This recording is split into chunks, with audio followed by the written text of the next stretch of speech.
Hi and welcome to this week's video. I'm Pamela from Content Clarity, a company that helps entrepreneurs scale their businesses effortlessly online. Now, in this week's video, I want to cover off something called the content overwhelm. It is absolutely a thing. Now, if you are tired of your content creation process, if you're feeling the pressure and the overwhelm, I want to talk to you about something called batching strategies. Now, I'm going to talk you through the 5 most common ones and how they can help you get on top of your content and get from a place of overwhelm to content calm. Now, I should say that looking after your content and working out which works for you, if it's solely you that's going to be doing the entire process from start to finish, is a little bit like having a baby. You read all the books, you listen to all the advice, but ultimately you pick and choose what works for you and you run with that. So it's learning to trust yourself at the end of the day and getting a process that works specifically for you. So with that being said, let me run you through my 5 techniques to help you maintain your content effortlessly. First up is weekly and monthly content themes.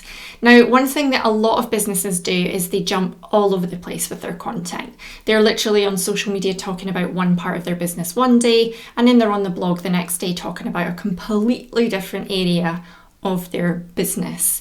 Now, if you're doing that, you're taking your head from one place to another, and you're literally running yourself mentally ragged because you're having to get into the frame of mind of that particular part of your business. So say, for example, if it were me and I was blogging about video creation, for example, and I'm talking about the 5 apps that I use one day, and then the next day I'm talking about writing a blog post. I'm literally having to get my head from video zone to blogging zone, and then maybe the next day I talk about something to do with hashtags on Instagram. So I'm having to get my head in the hashtag game. Don't burn yourself out. Pick a content theme, be it weekly, be it monthly, and stick to that and break things down. So for me, for example, if I was talking about video one week, I could literally go from Monday to Friday and cover off loads of different areas. So I could talk about lighting one day. I could talk about the apps that I use to edit the next day. I can talk about great basic equipment the next day.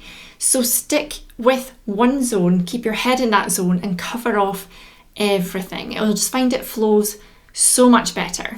Number 2 is to come up with some great series content. Again, this will be a nice foundation fail-safe for you. So for example, you might have an industry expert interview, or you might have a review piece that you do with a customer every month.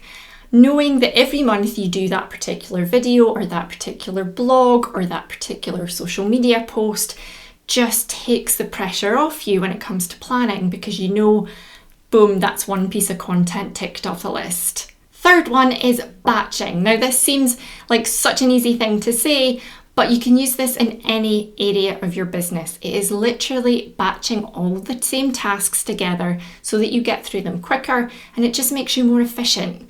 So for example, I'm sitting down just now to film some YouTube videos, and I'm going to film 2. Tomorrow I will edit those 2 videos. Wednesday I will subtitle those videos so that I can put them on LinkedIn. So again, it's just batching and grouping things by task. Again, this week I will sit down and I'll write my 4 blog posts for the following month. So again, just break it down. One person's batching will be totally different to someone else's. So again, if you prefer to just batch the smaller content like social media posts, do so. If you like to sort of just do the one-off long-term pieces as and when they pop up, because maybe you only do a video once a month or a blog post once a month, then by all means, that's fine. It is what works for you and what makes you your most efficient. Again, remember what I said about picking and choosing what works for you. Number 4 is to create micro and macro content. Now, what is that? Now, you might have already heard of this. It's called content pillars. So again, it's having those big content pieces throughout the month that you can then narrow down into smaller pieces of content. So your blog post, your podcast, your YouTube videos, chunk them down into smaller social media posts. Again, rather than recreating the entire new wheel every time you go to post on social media, look back to what you put out in the blog that week or the previous week and see if there's any way you can chunk that down. Maybe you talked about 5 ways to do X or 6 ways to do Y. Well, there you go. There's 5 or 6 social media posts that you've got right there. You could go in depth into each particular one on social media. So again, it's just having a look at those bigger pieces of content and then using them to break down into smaller social pieces. Last up has to be separating out your planning and your creation. Now, again, that's going back to what I said about batching. It makes so much sense if you just keep a clear mind. Have a week or a day solely for research and planning out what you're going to do for the following month, and then having a separate week or day to actually do the creation. Otherwise, you'll feel time pressed and you'll be sitting there, it'll be 9 o'clock, 11 o'clock, and you still haven't come up with a good video idea to film that day, and you'll just end up getting yourself in a state.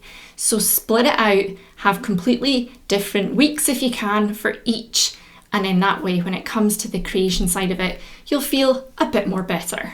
So there you have it, my 5 go-to batching techniques for looking after your content. Which ones do you think you might give a go? Let me know in the comments and I'll be back again next week with another video. Thanks for watching. Bye.